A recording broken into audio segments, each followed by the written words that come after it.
প্রস্তাবনাতে কিন্তু বলেছি।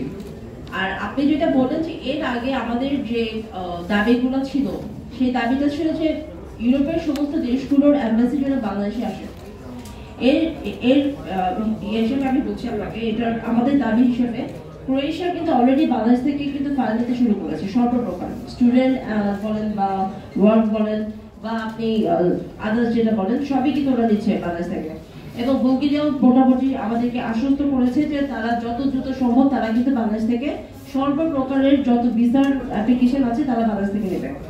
বাংলাদেশ সরকার, আমি এরপরেও আমরা অনেকবার তাদের সাথে যোগাযোগ করেছি, তারা আমাদেরকে আশ্বস্ত করেছে এবং তারা অনেকের সাথে কথা বলছেন। অ্যাম্বাসি বাংলাদেশে আনাটা কিন্তু যথেষ্ট ডিফিকাল্ট, এটা আমরাও জানি, কিন্তু আমরা তাদেরকে বলেছি যে যদি এই মুহূর্তে অ্যাম্বাসি আমরা আনতে নাও পারি, অন্তত ভিসাগুলো যেন আমরা কোনো মাধ্যমে যেন আমরা অ্যাপ্লিকেশন যেন সাবমিট করি এবং তারা যেন, এখন তো প্রযুক্তির যুগ, আমরা যদি ইভেন আমরা স্কাইপ বা জুমের মাধ্যমে যদি ইন্টারভিউগুলো নিতে পারি তাও কিন্তু হয়। যেমন মাল্টা এবং লিথুয়ানিয়া কিন্তু এভাবেই কিন্তু কার্যক্রম করছে।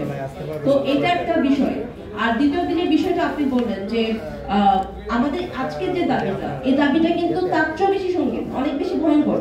তার কারণটা হচ্ছে যে আপনারা হয়তো জানেন না বা আপনাদের আজকের মাধ্যমে তো জানতে পারবেন যে বর্তমানে ক্রোয়েশিয়ার ভিসার রেশিও মারাত্মক লেভেলে খারাপ।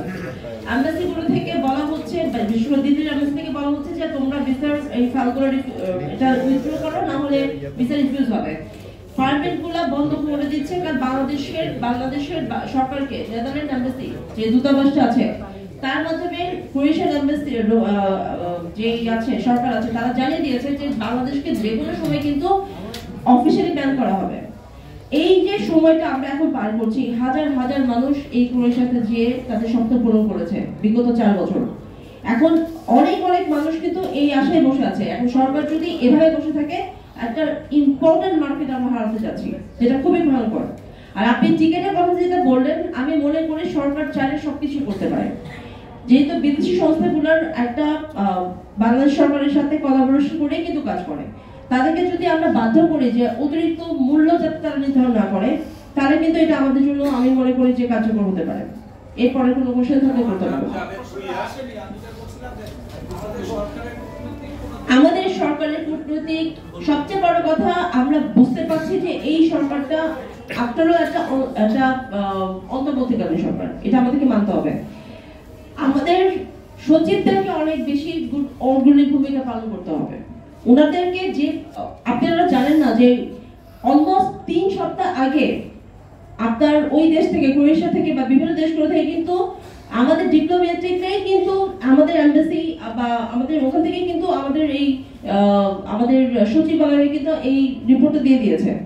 এই 3 সপ্তাহে আমাদের কি পরিমাণ যে ছেলে রিফিউজ হয়েছে বা কি পরিমাণ লোক যে আপনার পারমিট পায় নাই, এটা আপনাদেরকে আমরা বোঝাতে পারবো না, হিসাবটা অনেক উপরে। কিন্তু এখন পর্যন্ত কেন উদ্যোগ নেওয়া হলো না? এখন পর্যন্ত কেউ কেন ক্রোয়েশিয়া থেকে পৌঁছাতে পারলো না? ক্রোয়েশিয়াতে থাকা যে কনসুলার আছে, উনি ওই কনসুল জেনারেল, উনি আমাদেরকে বলছেন যে বাংলাদেশের সরকার থেকে একটা প্রস্তাবনা দিয়ে পাঠাতে বলছে ক্রোয়েশিয়ান সরকার, এখন পর্যন্ত সেটা যায়নি। তো এটা তো অবশ্যই ব্যর্থতা, এটা নিয়ে তো কোনো ডাউট নেই। অর্থনৈতিক লস দেখেন, একটা মানুষ, আপনি বাংলাদেশ চলে কিসের উপরে?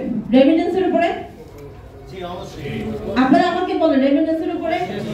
আপনারা কি গতকালকের একটা রিপোর্ট দেখেছেন যে জানুয়ারিতে সবচেয়ে কম রেমিটেন্স এসেছে?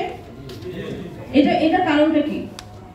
বিকজ বিগত আমরা রোমানিয়াতে লোক পাঠাতে পারছি না এমবাসির কারণে। এমবাসির কারণে বলতে কি, রোমানিয়া থেকে কোনো প্রবলেম নাই, প্রবলেম হচ্ছে ছেলেরা ইন্ডিয়ান ভিসা পাচ্ছে না, তারা সেখানে যেতে পারছে না। যদি যেতে না পারে, একটা ছেলে যেদিনে যায় তার 1 মাস পর থেকে কিন্তু রেমিটেন্সটা পাঠায়। তো এই রেমিটেন্সের ফ্লো কিন্তু অলরেডি কমে গেছে। অবশ্যই এটা আমাদের মারাত্মক লেভেলের, এটা আপনি সমীক্ষা করে করতে পারবেন না। আমাদের রেমিটেন্সের ফ্লো কমে গেছে বলে বাংলাদেশের ইকোনমি একটা বড় রকমের ঝামেলার মধ্যে পড়বে, এটা নিয়ে কোনো ডাউট নেই। এরপরে কোনো কোশ্চেন?